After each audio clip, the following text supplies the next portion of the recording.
viciar tu voto. Un candidato. No, tonterías. De dicen. votar por el mal menor. Igual que en el Perú.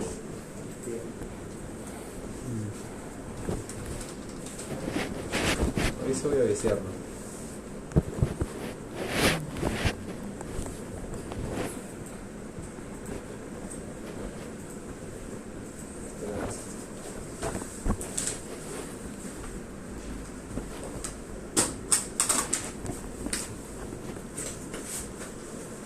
No, muchachos, hoy vamos a hablar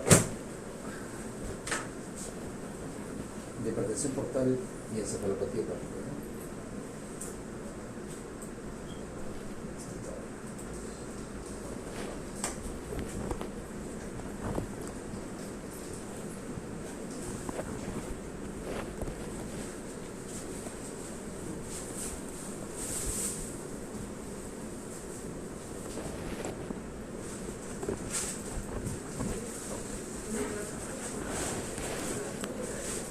Le he subido ahí a la carpeta dos documentos bien importantes. El primero es la guía que acaba de salir este año de falla hepática aguda. Es la guía de la Asociación Americana de Gastroenterología. Es un documento importantísimo. Estandariza el manejo de los pacientes. Ustedes, bueno, en realidad no están obligados a conocer el manejo en detalle, pero hay algunas partes del principio que hablan sobre falla hepática aguda, ¿no? Y tiene que ver con lo que vamos a hablar hoy. Y la segunda es una revisión narrativa muy interesante, que está muy completa a nivel de biología molecular inclusive respecto a encefalopatía hepática, ¿no? Así que los dos están en la carpeta, les recomiendo ampliamente que lo lean. A ver si algún día lo leen. Léanlo, por favor. Solo unas partes he tomado de cada una de ellas. Ya, entonces vamos a hablar de insuficiencia hepática, hipertensión portal y encefalopatía hepática. ¿Saben cómo se llama esa flor? Ah, el flor de lavado. De Japón, ¿no? ¿Cómo se llama? Sakura. Sakura. A propósito del Matsuri, del 11 de noviembre. Entonces, la hipertensión portal es un estado de aumento continuo de la presión en el sistema de la vena porta, ¿no? Ustedes saben que el hígado tiene doble irrigación, ¿no? Uno de los órganos que tiene doble irrigación. Y entonces su sistema de alta presión, que es el sistema de la vena porta, aumenta, por causas que vamos a ver, aumenta la presión dentro de este circuito circulatorio venoso, y eso provoca los signos y síntomas de lo que conocemos como síndrome de hipertensión portal. ¿Okay? Entonces, la hipertensión portal se define como el aumento continuo de la presión en el sistema de la vena porta, por un aumento de resistencia por causas múltiples que vamos a revisar. Fíjense ustedes, aquí está graficado muy simplemente la circulación portal, ¿no? O sea, los capilares nacen en los intestinos, donde se absorben las sustancias, suben por la vena porta al sistema de los sinusoides hepáticos y luego van por la vena hepática al sistema circulatorio común y corriente, ¿no? Y aquí está la vena porta, se une con la vena esplénica para formar la vena hepática. Esta es la vena porta, la vena hepática está por acá. Esta se une la esplénica con la mesentérica, en ángulo recto, y forman la, acá está en ángulo recto, ¿no? Se une la mesentérica inferior con la esplénica y forman la porta, ¿no? Acá faltaba una flecha más, es la mesentérica inferior, ¿ok? Y esta vena porta sube hacia los sinusoides hepáticos, ingresa en toda la estructura del hígado, ¿no? Para producir el intercambio y la depuración de sustancias. La etiología, ya les había dicho esto antes, ¿no? Incluso al principio del módulo, la etiología más frecuente de la hipertensión portal es la cirrosis, es un 85%. No le he puesto acá, vamos a agregar una vez.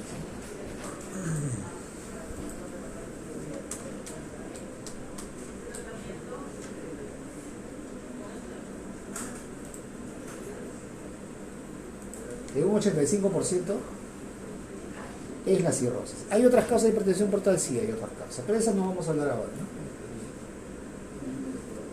¿Cuándo consideramos que hay hipertensión portal? Cuando la gradiente en el sistema de la vena porta es de 12 milímetros de mercurio. O sea, altas presiones tampoco que sea bien alta, ¿no? O sea, 12, ¿no?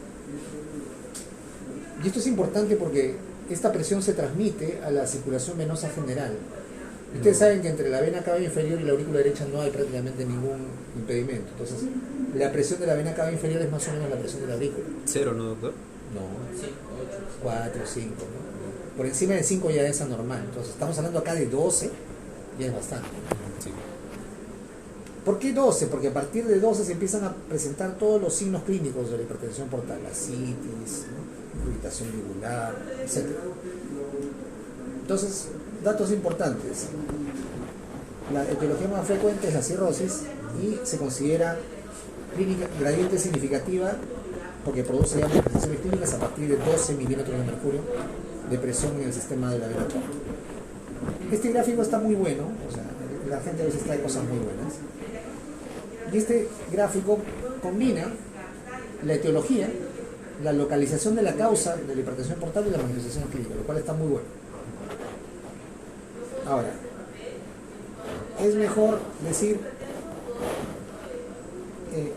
no sé si es mejor decir infra o suprahepática porque en otros textos combinan esto y le ponen al revés y al final es es medio confuso, ¿no? Algunos dicen prehepática y otros dicen poshepática. Prehepática es todo aquello que está antes del sistema de la vena porta, ¿okay? O sea, por abajo. Fíjense ustedes, aquí está 1, mesentérica superior, como les decía yo, ¿no? 2, mesentérica inferior, acá está la 3, ¿no? Esplénica, ¿no? Esplénica, la mesentérica inferior, porta. Porta. Ok, ya esto ya nos aclara lo que no estaba muy claro en otro gráfico. Esta vena porta ingresa al hígado, produce todas sus ramas pequeñas hasta los sinusoides hepáticos donde se realiza el intercambio. Todo eso drena en la suprahepática. ¿Ya? Y finalmente la circulación portal retorna a la circulación general, ¿no? A la vena cava inferior y de ahí se va hacia al corazón, la aurícula derecha. ¿Ok? Ya listo. Entonces todo lo que está por debajo de la porta se dice prehepático, acá le dicen infrahepático. De repente porque está, digamos, debajo del hígado. ¿Ok? Y aquí las causas son todas aquellas que obstruyen el flujo antes de la porta o en la porta, ¿no? ¿Cómo es el flujo aquí? ¿Para abajo o para arriba? Para arriba, ¿no? Entonces cualquier cosa que obstruya de aquí para allá va a producir presión aumentada acá. Si la obstrucción es por aquí, todo es por acá abajo. Si la obstrucción es más arriba, todo por abajo. ¿Ok? Y eso nos da la clave de los signos y síntomas. Entonces, si la obstrucción es aquí, puede ser por trombosis portal, trombosis esplénica, acá está, la vena esplénica, compresión extrínseca o invasión tumoral de cualquier cosa que esté en el abdomen que obstruya o comprima la porta. ¿Ok? Y entonces, ¿cuáles son los signos y síntomas más prominentes? Esplenomegalia. Hemorragia digestiva por varias esofagias. Vamos a ver ahorita por qué. ¿Okay? No hay ascitis aquí. ¿Okay? No hay circulación colateral superficial y el hígado está sano. Pero es un problema hepático. Es un problema de compresión o de obstrucción de la porta. Prehepático o infrahepático si quieren. A mí me gusta más la terminología de decir prehepático, conociendo la forma de la circulación, prehepático, hepático y poshepático, ¿no? Okay. Ojo que algunos libros le dicen prehepático arriba, ¿ya? Por eso, sí. Así que ustedes vean la manera como les es más fácil recordar, pero ¿en qué libro he visto? No sé en qué otro libro o en otra fuente he leído que le dicen prehepático arriba, ¿ya? Creo que es en el Suboso o en alguno de esos. Entonces, sorry. Doctor, ¿por qué se va hacia arriba cuando es por abajo? Es porque intenta llegar a buscar de un lugar de mayor presión a menor presión y por eso sube rápidamente. ¿A qué te refieres? A que, por ejemplo, cuando yo presiono la citis, que es o sea, cuando hay un problema de obstrucción por abajo en la vena, voy a ver que se va hacia arriba directamente. Ahorita vamos a ver por qué. O sea, ¿por qué se produce la citis? ¿Por qué se produce la circulación colateral? Ahorita vamos a ver. tiene que ver con la ubicación de las vías de escape Ujú. del sistema porta. ¿Ya? Aquí, cuando es prehepático o infrahepática, si quieren, hay esplenomegalia, básicamente. Puede haber hemorragia digestiva por varices esofágicas, no hay ascitis, no hay circulación colateral superficial y el hígado está sano. Sano. ¿Ok? Pero hay hipertensión portal. La mayor parte de causas son hepáticas. ¿Por qué? Porque acá está la cirrosis. ¿Ok? Cirrosis, enfermedad veno-occlusiva, cualquier parasitosis o tumores que estén dentro del hígado y que finalmente lo que hagan es obstruir la circulación dentro del hígado. Y entonces aquí vamos a tener el cuadro clínico clásico. Circulación colateral, ascitis, hepatoesplenomegalia, que de aquí para abajo todo todo aumenta la presión, ¿no? Todo está obstruido de ahí para arriba, así que de aquí para abajo toda la presión está aumentada. Cuando es infrahepática o prehepática, de aquí para abajo, el hígado está tranquilo. Aquí tenemos todo, ¿no? Circulación colateral, ascitis, esplenomegalia, varices esofágicas, ya estaban por acá, así que con más razón. Hemorragia digestiva, que también ya estaban por acá. Y el hígado está enfermo desde el inicio. Esta es la causa más frecuente. ¿Ok? La hipertensión portal de etiología hepática. Independientemente si es posinusoidal, si es sinusoidal, presinusoidal, se refiere a la ubicación de la lesión dentro de la estructura del sinusoide hepático. Y después está todo aquello que produce hipertensión portal y que se encuentra por fuera del hígado, por arriba, si quieren, o extrahepático. ¿Ok? Entonces, aquí están todas las causas que producen hipertensión portal, pero que fácilmente no son del hígado. Pero posteriormente, cuando evolucionan, van a comprometer al hígado básicamente por congestión. Y aquí tenemos la falla cardíaca derecha. ¿Ok? Falla cardíaca derecha. Falla cardíaca derecha, ¿no? Regurgitación tricúspide, aumento de la presión retrógrado. ¿Cuáles son los signos y síntomas? Hepatomegalia dolorosa, ascitis, ingurgitación yugular. El signo de Mosset. ¿Signo qué? De Mosset. De Mosset no, ese es insuficiencia aórtica. No confundas. El hígado está sano al comienzo, pero conforme avanza la insuficiencia cardíaca, se congestiona el hígado y eso ya va a producir lo que llamamos Fallo hepático. va a cambiar el epitelio de los sinusoides y entonces ya se va a producir una enfermedad hepática crónica como consecuencia de la congestión. ¿Ok? Colágeno, ¿no? ¿Es el hito? ¿Cómo? Del hígado, cuando se cambia la célula. Ahorita le voy a decir el nombre de eso. Se me fue. Hito. ¿Hito? Ajá, la célula sí. No, ahorita les digo. Aquí también cualquier problema que produzca una disminución del llenado del ventrículo derecho, como la pericarditis constrictiva o cualquier patología de ese tipo, va a aumentar la presión de llenado, la cámara derecha, eso se va a transmitir retrógradamente hacia la vena cava inferior, luego hacia las suprahepáticas y todo, y se produce hipertensión portal. ¿Okay? Nuevamente, acá el problema no es el hígado, está por encima del hígado, por fuera, cerca del corazón.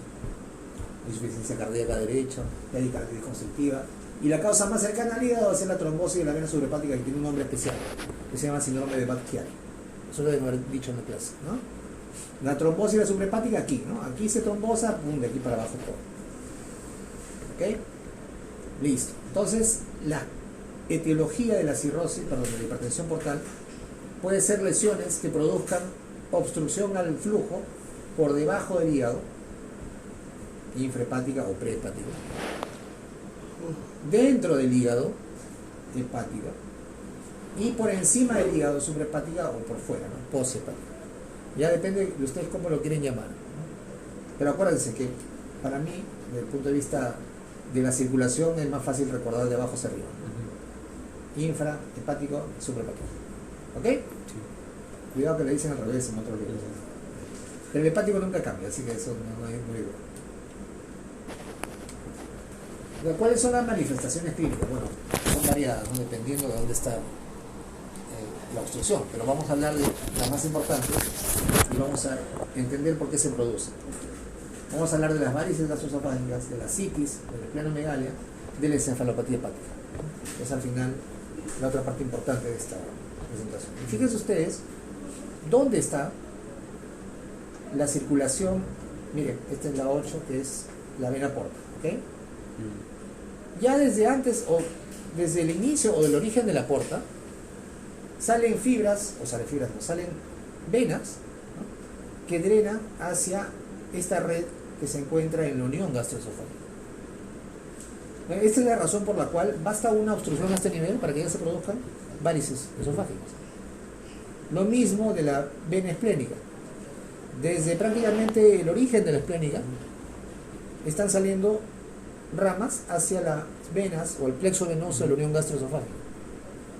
Entonces, basta que haya una obstrucción a nivel de la porta para que ya tenga yo varices esofágicas, sea por aquí o sea por acá, porque por aquí estaría drenando, ¿no? Este flujo venoso en este sistema, esta red venosa gastroesofágica es de bajo flujo, porque las venas de mayor calibre son estas, ¿no? Pero ¿qué pasa cuando hay una obstrucción acá? Todo el tránsito se redirige hacia acá, entonces la presión aumenta aquí, y entonces aquí se producen las varices esofágicas. Y justamente aquí también es donde se produce la migración, y como vamos a ver más adelante, del líquido hacia la linfa y por último la falta de la resorción por la vasodilatación, y ahí se produce la citis. Por eso es que cuando hay hipertensión portal de etiología infrahepática o prehepática, va a haber o puede haber varices gastroesofágicas y ascitis, ¿ok? Porque tan tempranamente como desde el inicio de la vena esplénica y como desde el inicio de la vena porta están saliendo venas que drenan hacia la red venosa que está en la unión gastroesofágica, ¿ok? Sí. Miren ustedes las 5 venas pilóricas. Todo se va hacia la red venosa gastroesofágica. Y bueno, de aquí también se drena hacia el sistema de ácidos y hemiácidos, y de ahí esto va a drenar finalmente la vena cava superior, ¿ok?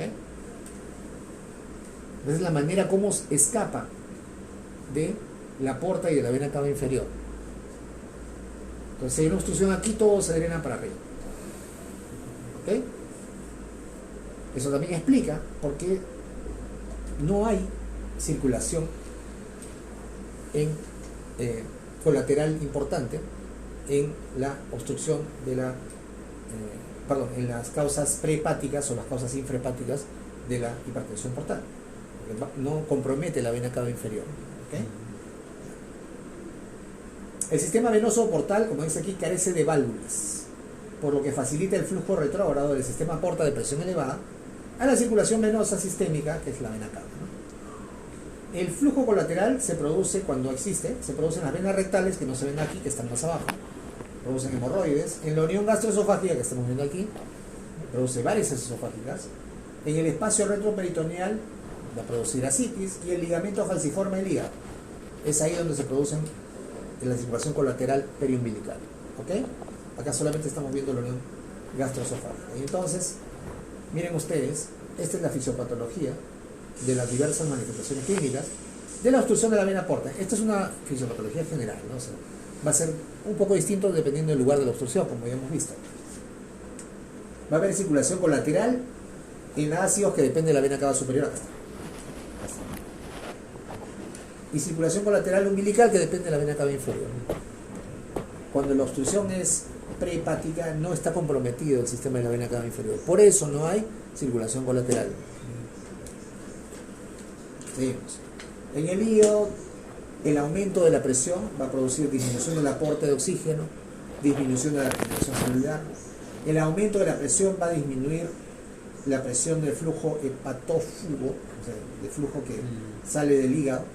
En el esófago, las varices esofágicas. En el estómago hay una patología que se llama también gastropatía hipertensiva. Hay pequeñas varices, como ustedes se dan cuenta, que hay venas pilóricas que están drenando también al mismo sistema de la red de la unión gastroesofágica. Y esto va a producir finalmente shunts portosistémicos, ¿okay? Y este fenómeno va a ser responsable de la encefalopatía, de la sepsis intestinal, o sea, de la peritonitis bacteriana espontánea, ¿okay? Acá están las manifestaciones clínicas típicas. ¿Qué es esto? ¿Ven la varices o no? Varices esofágicas. Acá está, mira. Sí. ¿Esto de acá? Este es el reflejo. Acá está. tremendas varices. Hemorroides internas y externas. Y esto ya no tiene, no tengo ni que decirle de qué se trata, ¿no? ¿Cuál es el signo ese? Caput medusa. Esa es la cabeza de medusa. ¿Ok? Todo radial así. ¿Ok? ¿Hay casos? ¿Ha visto usted así? Sí. Sí, llegado a ver. Hay todavía fotos ahí en la web. Este es un paciente, parece reciente. En la India hay un montón de... En la India es la cuna de la semiología. Todo, por ese tipo. Pero sí hay. ¿No? Yo he visto. Sí he visto. Ya no es frecuente ver. Acá ustedes no van a ver a nadie así. Yo hace muchos años que dejé ver pacientes así. En clínica, sí, cuando estaba así, ¿qué año era? 94. Son 30 años. Las varices esofágicas, ¿ok?, están presentes en un 30% de pacientes con cirrosis compensada, o sea que son cirróticos pero aparentemente están tranquilos, y el 60% con cirrosis descompensada. Ya sabemos por qué se produce, porque simplemente se está produciendo una desviación del flujo, ¿no?, hacia la red venosa de la unión gastroesofágica, y eso ocurre desde muy temprano, desde la vena clínica, desde la vena porta. Y acá lo importante es que cuando esto se abre y se rompe, se produce hemorragia digestiva alta. Ya habíamos hablado de las varices como causa de hemorragia digestiva alta. Y la mortalidad es tan alta como 20%. Y eso es bien, bien importante, porque acá pues se abre y sangra como loco, ¿no? Digamos que la gente tiene suerte de que sea vena y no sea arteria, porque si fuera arteria se moriría rapidísimo, ¿no? Pero son venas, o sea, pero sangran un montón. Ustedes no saben lo que significa para un gastro, con un paciente sangrando con varices, entrar y estar todo lleno de sangre y no mirar nada. Es horrible. ¿Okay? Que solamente pone balón ahí y espera que calme un poco, limpia, a ver y dónde está sangrando, ¿no? Luego suelta para mirar el sitio del sangrado y ahí liga, ¿no? Terrible, es una de las intervenciones más complicadas para el gastro. Entonces, aquí estamos viendo varices bien prominentes y además estamos viendo varices con signos de riesgo de sangrado. ¿Cuáles son los signos de riesgo de sangrado? El tamaño de las varices, mayor a 5 milímetros. Acá, bueno, está amplificado, ¿no? Ya hay una escala ahí en el endoscopio que le permite al gastro medir. El aspecto de las varices, signo rojo, eso es lo que estamos viendo acá. Bien rojas, ¿no? Miren. ¿La diferencia? ¿Se dan cuenta, no? Sí. Y la severidad de la disfunción hepática, ¿no? O sea, ya cuando es una insuficiencia hepática avanzada, eso va a ser también un factor de riesgo. Todos estos tres son factores que aumentan el riesgo de sangrado, ¿no? Además, como decía, puede haber gastropatía congestiva, mucosa friable y sangrado lento. Ya les había hablado antes en el estómago. Pero lo más frecuente que sangre es o son las varices esofágicas. El problema, como ya les dije, es que sangran rápido. Si no tiene varices esofágicas, si tiene gastropatía congestiva por hipertensión portal, sangra, pero sangra lento, lo cual es, digamos, favorable al paciente dentro de todos sus problemas crónicos, ¿no? La citis es la acumulación de líquido en cavidad abdominal. Lo normal que hay regularmente, o sea, si hay líquido, ¿no?, son de 25 a 50 centímetros cúbicos. Para que exista citis en el paciente cirrótico debe haber hipertensión portal. O sea, la hipertensión portal es la que produce la citis, no la cirrosis, la hipertensión portal. El fenómeno fisiopatológico inicial, y eso sí tienen que aprenderlo, no sé si lo han dicho así, es la vasodilatación arterial esplácnica. ¿Okay? La vasodilatación arterial esplácnica ocurre por mediadores como el óxido nítrico, el monóxido de carbono y los cannabinoides endógenos. Estos se secretan como respuesta a la alteración de la hipertensión portal. Esto produce un incremento de la presión capilar y la formación de linfa. Esa linfa aumentada produce hipovolemia efectiva. O sea, el exceso de, como se vasodilata, aumenta el lecho vascular, ¿no? Entonces, entre comillas, hay una hipovolemia. No es tal, ¿no? Lo que hay es vasodilatación. Entonces, la mayor parte del flujo se va hacia esa parte, aumenta la secreción la absorción y la formación de linfa. Dice que normalmente se forma como 1 litro de linfa, ¿ya?, al día, en promedio. Y en un paciente con hipertensión portal puede llegarse a formar 20 litros.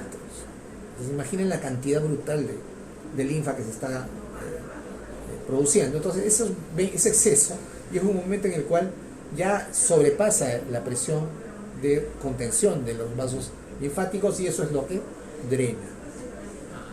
La hipovolemia, es hipovolemia porque está todo, en la parte esplánica está todo vasodilatado, activa mecanismos de compensación y nuevamente los mecanismos de compensación son los que perpetúan el problema. Sí.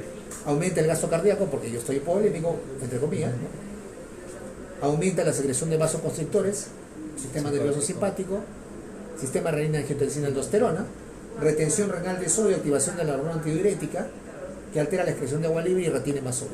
No es agua, ¿No? como Provoca ascitis e hiponatremia. El paso final, ya cuando todo está matado, es el síndrome hepatorrenal, ¿no? Porque ya se altera la función renal por la alteración previa de la circulación. ¿Ok? Acá está. Miren. El sinusoide es así normalmente, ¿no? En la primera etapa, los nódulos regenerativos y la fibrosis comprimen las venas hepáticas, ¿no? Que produce un obstáculo al flujo sanguíneo de salida. Acá es la entrada, ¿no? Sale por acá. Incrementa la presión hidrostática del sinusoide, ¿no? El sinusoide se encuentra indemne todavía, ¿no? Y hay un pasaje activo de proteínas hacia el líquido acítico. O sea, aquí todavía las proteínas en el líquido acítico están normales, pero cuando evoluciona pasa otra cosa. En fases avanzadas de la cirrosis, cuando el sinusoide se reviste de tejido fibroso, lo que decías tú, ¿no? Y compromete el espacio de IC, eso se llama capilarización del sinusoide. O sea, ya no deja pasar nada del sinusoide, ¿no? Capilarización del sinusoide. Entonces las proteínas disminuyen en la acítica, que es lo que se ve en la hipertensión portal avanzada, ¿no? Líquido acítico con bajas proteínas. ¿Ok? Acá están, todos por la linfa. La ascitis se produce no porque sale el líquido de las venas, no, sino sale de los linfáticos. ¿Ok? Porque se genera más linfa. Sí. ¿Ok? ¿Está claro? Y cuando hablamos de la ascitis, esto ya lo hemos visto, hace solamente un repaso, hay algunos signos y síntomas, bueno, signos en este caso, que nos aumentan la probabilidad de tener ascitis. Y básicamente es la presencia de edema y el signo de la oleada. ¿Okay?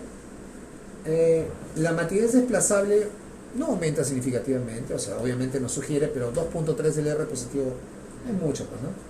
15% más, ¿no? 30% más sí ya es importante. Entonces, esto, la matidez desplazada, perdón, el signo de la oleada con el edema, cada uno tiene 5, otro 3.8, nos van a aumentar significativamente la posibilidad de tener ascitis. ¿Okay?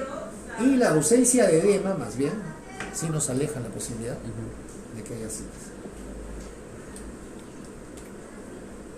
Aquí, para ver este fenómeno de la translocación bacteriana y la peritonitis bacteriana espontánea, que es un evento que ocurre con mucha frecuencia en pacientes con hipertensión portal.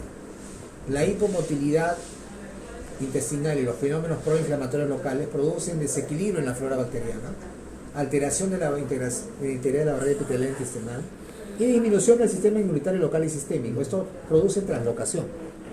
Eso significa que la flora normal queda inutilizada y gérmenes que normalmente no estaban en el intestino pasan hacia ahí y producen enfermedad. Entonces, se produce la peritonitis bacteriana espontánea. ¿Qué? Sí, déjame. Entonces, ¿por qué pongo este gráfico? Porque es necesario saber y acordarnos que cuando hay hipertensión portal, en algunos casos, lamentablemente evoluciona con peritonitis bacteriana espontánea. Y esto tiene criterios diagnósticos, hay un montón de cosas que uno tiene que hacer para diagnosticarlo. Básicamente es aspirar el líquido acítico y cultivarlo, ¿no? Y el hallazgo de un germen con el cuadro clínico de fiebre, un malestar, y puede haber o no encefalopatía, nos va a dar el diagnóstico de peritonitis bacteriana espontánea. ¿Okay? Es importante tener en mente que esto puede ocurrir en el paciente ascítico. La esplenomegalia es otro de los signos que podemos encontrar en un paciente con hipertensión portal. Está presente en casi todos los casos. ¿Por qué?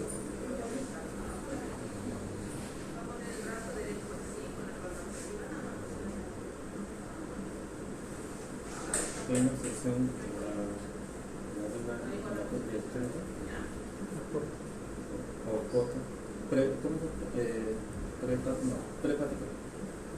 Está presente en casi todos los casos porque en la vena El esplénica reflujo. es la más distal en el sistema porta, ¿no? Es la más distal. Entonces cualquier cosa que obstruya aquí, obstruye acá, obstruye allá, siempre va a producir esplenomegalia. Por eso es que la esplenomegalia va a estar presente en todos los tipos de hipertensión portal, prehepática, hepática o posthepática. ¿Ok? Piensen, les he puesto el gráfico ahí. La esplenomegalia va a producir hiperesplenismo, o sea, además aumento de la función del vaso, que puede producir pancitopenia. Tiene leucemia, no, hiperesplenismo. ¿Ok? Aquí un cuadro que resume todos los signos y síntomas de los cuales debemos tener cuidado y mirar, ¿no? Ictericia, hemos visto ictericia, ¿no? Encefalopatía, la que vamos a hablar ahora, aliento hepático, hipertrofia parotídea, angiomas en arañas, ginecomastia, tetita, pérdida de masa muscular, hematomas, asterixis, ahorita vamos a ver asterixis, ascitis, eritema palmar, falta acá la rinofima, la atrofia testicular, cuidado, edema, no tomen mucho, ya saben. Y ya sabemos que desde el punto de vista del examen físico lo que mejor me permite detectar el vaso es la palpación, Sí. más que la percusión. La percusión tiene pobre valor, pobre rendimiento diagnóstico para la esplenomegalia. Así que confíen más en la palpación. La encefalopatía hepática es un problema bien complejo. La revisión que les he puesto, que está en inglés, es una revisión muy completa. Creo que es la más completa que he visto yo a la fecha.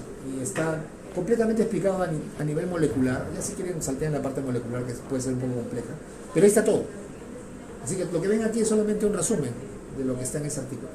La encefalopatía hepática se conceptúa como un síndrome neuropsiquiátrico que ocurre en pacientes con falla hepática crónica o aguda. Crónica va a ser el típico cirrótico, ¿no? Con hipertensión portal crónica. Y aguda es el que hace falla hepática aguda. ¿Cuáles son esos? Está en el otro artículo que les he puesto, ¿no? La guía de práctica clínica de manejo de insuficiencia hepática aguda.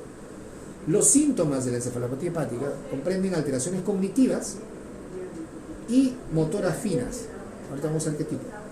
De severidad variable. Están explicadas por el enlentecimiento de lo que se conoce como redes oscilatorias cerebrales, donde quienes juegan un papel primordial son los astrocitos. ¿Okay? Y miren ustedes, la hipótesis actualmente aceptada es la hipótesis del amoníaco, ¿no? Antes era la hipótesis del GABA, ¿no? Hasta hace unos... Es una hipótesis que ha estado vigente por un montón de tiempo. Yo me acuerdo que yo aprendí la hipótesis del GABA. El tratamiento lo daba con fármacos anti-GABA, me imagino. Sí. Entonces, la hipótesis del GABA ha estado rondando por más de 20 años, hasta que por fin, como es lógico, aumenta la investigación y podemos nosotros saber que en realidad quien produce las alteraciones es el amoníaco, ¿no? El aumento del amoníaco atraviesa la barrera hematoencefálica, ¿okay? Aumenta el ciclo de la urea, aumenta el amoníaco, por los shunts portosistémicos llega el amoníaco a la barrera hematoencefálica, ¿okay? Y al atravesar la barrera ataca directamente al astrocito. El amoníaco se convierte en glutamina. La glutamina es un neurotransmisor excitatorio, produce inflamación y edema, y eso produce los síntomas de la encefalopatía hepática. Eso así es a grandes rasgos, no sé, a grosso modo, pero los mecanismos, las sustancias implicadas, todo está en el artículo detallado, ¿no? Aquí, por ejemplo, un gráfico del artículo, está muy importante. Miren, la hiponatremia, las citoquinas inflamatorias, el aumento de amoníaco. Aquí les explica que no es solamente el aumento de amoníaco, sino que además hay otros factores, ¿no? Incluso las benzodiazepinas, ¿no? O sea, no descarta del todo la hipótesis del GABA, pero sobre todo, y está marcado por el negro, el amoníaco y las citoquinas inflamatorias producen inflamación en el astrocito. Y se generan lo que se conoce en inglés como ROMs, que son especies reactivas de nitrógeno y oxígeno, radicales libres para Cáncer. ¿no? Pero cáncer no es lo más urgente que me preocupa acá, sino sí produce alteración de la expresión génica, o sea, sí va a alterar el genoma, va a producir oxidación del ARN, aumentar las señales de senescencia, o sea, como un envejecimiento prematuro, y produce modificaciones proteicas que finalmente van a producir disfunción de las neuronas y los astrocitos. Eso va a producir disminución en la plasticidad de la sinapsis y afecta directamente a las redes oscilatorias. Y eso va a producir los síntomas de la encefalopatía hepática. Esta es una revisión muy buena, de verdad se la recomiendo, ¿no? Y entonces hay muchas formas de clasificar la encefalopatía hepática. Aquí lo más importante es tener una visión global. Esta es la clasificación desde el punto de vista fisiopatológico, ¿ok? Tipo A, B y C. A, las que ocurren con falla hepática aguda. C, por insuficiencia hepática crónica, ¿no? Lo que incluye la descompensación aguda de la falla hepática crónica. Y B, causada primaria o exclusivamente por shunts portosistémicos, ¿ok? Y entonces, esto es desde el punto de vista fisiopatológico, pero cuando nosotros nos enfrentamos a un paciente con insuficiencia hepática, nos interesa más la severidad de la encefalopatía, ¿no? Aquí hay algunas diferencias en un paciente que hace insuficiencia hepática aguda y que hace encefalopatía por hepatopatía crónica. La encefalopatía en el paciente con falla hepática aguda claramente es súbita y progresiva, o sea, la tipo A, ¿no? La tipo C es más bien gradual y fluctuante. El paciente está más o menos bien por temporadas. Se descompensa y, ¿no?, le entra la chiripiorca, ¿no? Sí. Va yendo así, ¿no?, en olas.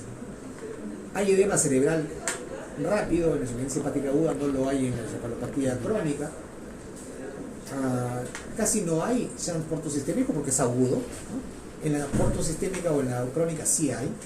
La falla multiorgánica es común en la falla hepática aguda, porque son pocas causas las que producen falla hepática aguda.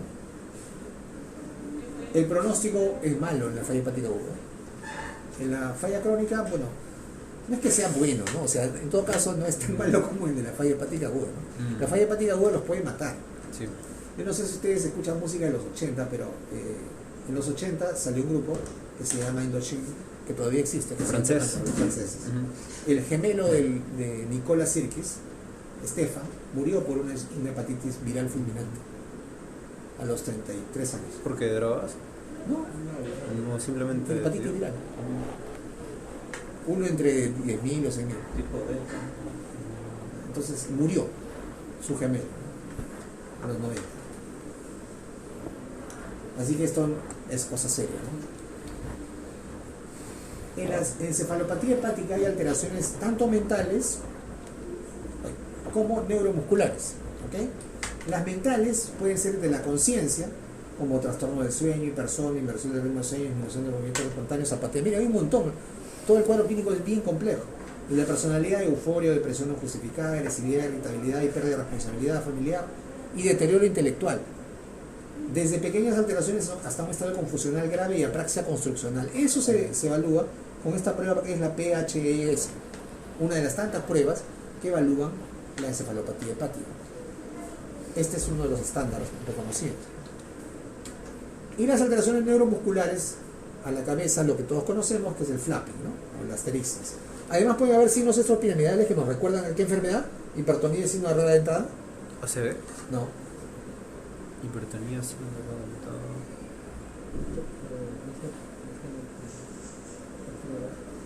Hipertonía, signo de rueda dentada. ¿No has visto un paciente con Parkinson? Ah, sí, sí, sí. Ah, sí. Después que le digo la respuesta. Vamos a ver el video de las terixis. La hipertonía y el signo de rueda dentada son signos de extrapiramidalismo. Como la encefalopatía hepática puede producir signos extrapiramidales como el Parkinson, lo mismo, ¿no? Hipertonía, está duro, ¿no? Rueda dentada, esto, ¿ok? Puede haber convulsiones en casos extremos y, bueno, trastorno de la marcha, temblor, ataxia, La Corea. coreatetosis, Babinski, sí, no, aquí vamos a ver un video. Vamos a ver el video.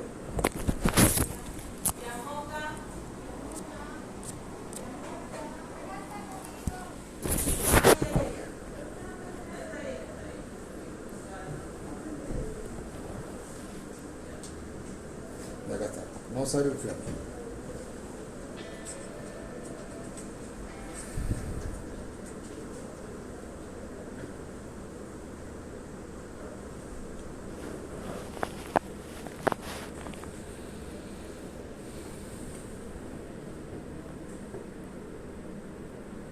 El paciente está echado, ¿no? O sea, mejor sería que estuviera sentado o parado, pero ahí van a ver. ¿Se dan cuenta? Después que se tiran las bombas en la semana de medicina, háganse una de estas para ver. Con Halloween. Un Halloween. No quedó así, doctor. A ver, a ver. Toma tres botellas de vino. Ah, ya. ¿Ya? Entonces, manos extendidas hacia adelante. No mucho tiempo porque si no me delato. Güey, se mueve.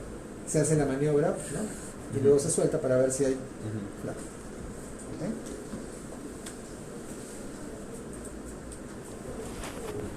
Y entonces, la forma más frecuente de evaluar la severidad de la encefalopatía hepática es la escala de West-Helen,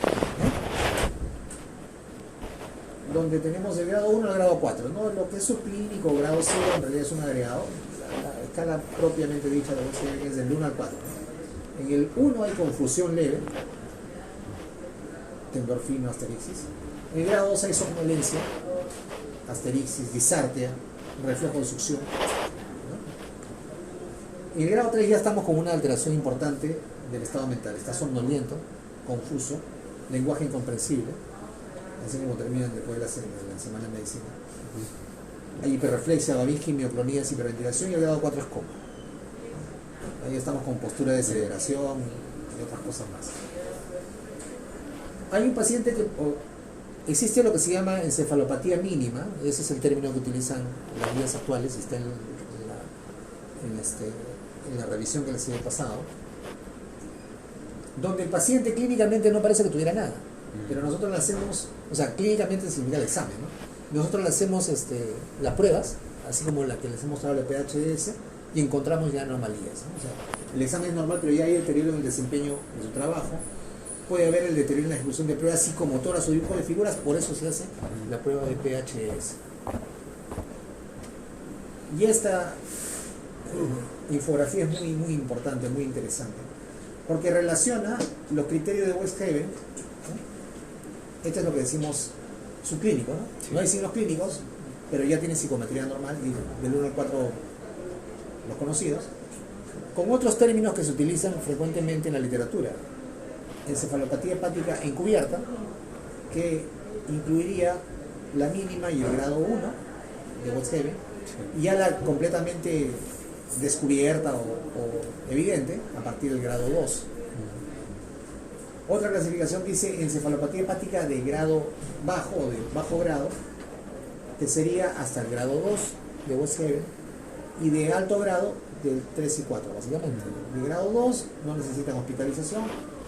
Para clasificarlos podemos utilizar estas escalas, la escala CFF, que es para ver la frecuencia a la cual el ojo del paciente deja de ver una luz parpadeante, y la prueba PHS. Ya, cuando tenemos paciente encefalopático en la escala de 3-4 de West-Helen, ya hay que hacer la escala de Cromad, ¿no? Este hay que mirarlo con otra escala. ¿Ok? Este gráfico me parece a mí súper interesante, súper completo, les da una visión muy, muy panorámica de cómo tiene que evaluar al paciente con encefalopatía hepática. Bien, en la historia clínica hay que buscar consumo de alcohol, fármacos hepatotóxicos, antecedentes epidemiológicos de contacto con virus de hepatitis B, ¿no? Básicamente el D, ¿no? O C también, ¿no? Antecedentes familiares de hepatopatías, alguna cirrosis biliar primaria, síndrome raro de esos que producen problemas en las vías biliares. Síntomas inespecíficos también nos sirven: dolor en el hipocondo derecho, anorexia, debilidad muscular, pérdida de líquido. Me refiero al líbido sexual, ¿no? Impotencia, ¿no? Ginecomastia, ¿no? Atrofia testicular amenorrea en las mujeres. Clínicamente, algunos signos que se ven en pacientes con cirrosis, básicamente, cirrosis como causa de hipertensión portal, las uñas a la mitad, ¿no? O sea, el crecimiento de la lúnula. A usted que le gusta el nombre, uñas de Terry, mitad y mitad. Las uñas de Muerque, que son las uñas que están así, como que se están, tienen varias capas, ¿no? En varias fases de crecimiento. Y aquí para ver la telangiectasia, ¿no? Desaparece o se aclara mediante la compresión del vaso central. De aquí un paciente con cirrosis avanzada, hipertensión portal avanzada, que tiene alteración de la circulación ¿cómo se llama? Colateral, superficial, y además tiene, evidentemente o claramente, asitis. En cuanto a los hallazgos, esta es una modificación que la gente hace en el cuadro del McGee. Los hallazgos que predicen la cirrosis en un paciente con hepatopatía crónica, hoy ya hemos visto este cuadro antes. Sí. Todos ellos, per se, no son suficientes para hacer el diagnóstico, excepto si tengo circulación colateral, ¿no? Eso ya para mí es igual a hipertensión portal, es igual a cirrosis. Ya no hay nada que hacer, pero tampoco hay mucho que hacer con el paciente, ¿no? O sea, fíjense ustedes en qué momento los signos se vuelven patognomónicos, cuando ya no hay mucho que hacer con el paciente. Por esa razón ya no vemos, pues, ya no vemos signos patognomónicos. Ahora yo no veo la cabeza de medusa ni cabeza de ningún lado. Entonces, asitis 6.6, encefalopatía 8.8, pero ya estamos en un grado avanzado también de la enfermedad. Hígado palpable no es en realidad muy útil. Los más importantes son los más graves y los que nos hablan ya de una enfermedad muy severa que probablemente ya tenga un pronóstico bastante sombrío, ¿no? CP es el LR, ¿no? Claro. LR positivo, LR negativo. Muy bien. Eso es lo que tenemos que hablar el día de hoy. Preguntas. Doctor, entonces en mi examen físico, cuando yo toco el abdomen que está asítico y la circulación va para arriba, es infrahepática. ¿Por qué? Porque por la obstrucción está yendo, es como si intentara, a ver cómo lo digo, como si intentara escapar, o sea, subir. Lo que pasa es que cuando tienes activación de la circulación accesoria, ¿no? La circulación superficial, depende de dónde es el nivel de la obstrucción. Cuando no tienes, si la obstrucción es infrahepática o prehepática, no vas a tener alteración de la vena cava inferior. No hay. Te das cuenta que no hay, porque no hay comunicación. En cambio, cuando está en el hígado o más arriba, sí. Y entonces ahí sí se ve la circulación. Sobre todo cuando está en el hígado. Vamos a ver, para que recuerden. Lo que nos mencionó, doctor, en la primera semana del examen físico, ¿recuerda? Eso quiero mostrar. Eso no lo Los entendí patrones bien. de la circulación colateral. Más abajo, más abajo, más abajo, más abajo. Acá está. Esto es lo que se ve en hipertensión portal. ¿Ok? En cabeza de medusa. Esto es lo normal. La circulación, pero no se ve, pues, ¿no? O sea, digamos que una persona que esté muy delgada, que se le noten las venas, van a ver que las que están del ombligo para arriba se van para arriba, y las que están del ombligo para abajo Se van para abajo. Es lo normal. En una hipertensión portal se va todo de manera radial. ¿Y cómo se dan cuenta ustedes del sentido? Ya les enseñé, ¿no? Les pasé un video, acá está, ¿no? Como ven, colocan dos dedos y luego ven dónde es la velocidad mayor de llenado. Cuando hay obstrucción de la vena cava inferior, todo se va para arriba. Y cuando es de la vena cava superior, todo se viene desde el tórax hacia abajo. ¿Ahora sí? O sea, en la obstrucción de la vena cava inferior, todo es para arriba. Pero. Claro, ¿por qué? porque cuando se obstruye la vena cava inferior, se obstruye por acá más o menos, ¿no? Por algún motivo. Toda la circulación se desvía justamente a las plexos venosos periumbilicales. Entonces de ahí se va todo para arriba, por la piel, para luego desembocar profundamente en la vena cava superior. Y de ahí directamente al corazón. Entonces, son caminos alternos que se toman, ¿no? En vez de ir por el fondo o por dentro, se va por fuera, superficialmente. Y la vena cava superior igual, ¿no? En vez de ir por el fondo o por dentro, por la vena cava superior, se va por fuera, por la piel. Ahí ven el edema esclavina y todas las venas aquí. Sí. ¿Está bien? Ya, doctor. Listo. Muy bien, muchachos. Entonces mañana nos vemos para completar y lo completaremos y algo de pandas, ¿no?